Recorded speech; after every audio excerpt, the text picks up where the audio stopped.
One very basic problem I think I found, working as the gender-based violence response lead for Ambia State is this thing called settlement.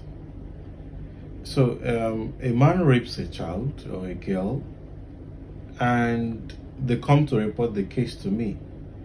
And when I start to take actions, against the man, protection for the girl, the family comes back, or never, sometimes never come back, and they tell me that that the man has paid some money, and then the community has asked them to settle, do some level of atonement, and that ends the case.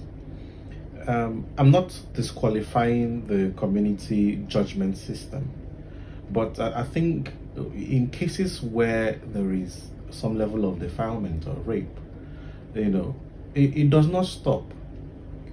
It does not stop. Even if the kind does an atonement, at the community level, your money just to bring goat or pay some level of money to the community. A child was raped, they're paying to the community and somewhat, settle some things, for the family, and that ends it. Nobody talks about the girl, and nobody necessarily talks about the possibility of the continuation, because anyone who started raping people and knows that he can just make an atonement will not stop. That's how a community that I once went into to do an intervention. The man had raped over 16 boys. I mean, over 16 children, girls and boys. And like, it was when I started intervening that most families started coming up to say, my child was a victim of this, and you all kept quiet. Why? Because you've come to a community level to say let him do an atonement. It does not stop. And if these sort of things continue, that's when the person, instead of doing an atonement, in order to silence the victim or the possibility of report, the person can bludgeon the victim, and unalive them, right? So we must stop this useless culture of silence and community atonement. Rape is a criminal offense, and the person should be able to be tried in a competent court and should be sent to jail. Let's eliminate them first of all from the community to protect the women or protect the children and boys from those communities. It is very critical.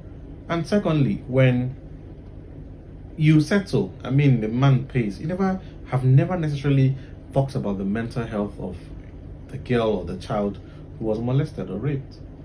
You've never talked about that. You've collected money and that's it.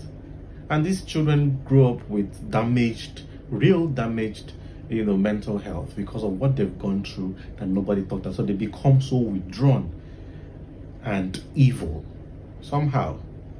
Because most of the people who are broken today, check it very well, somewhat are sometimes even victims of sexual violence.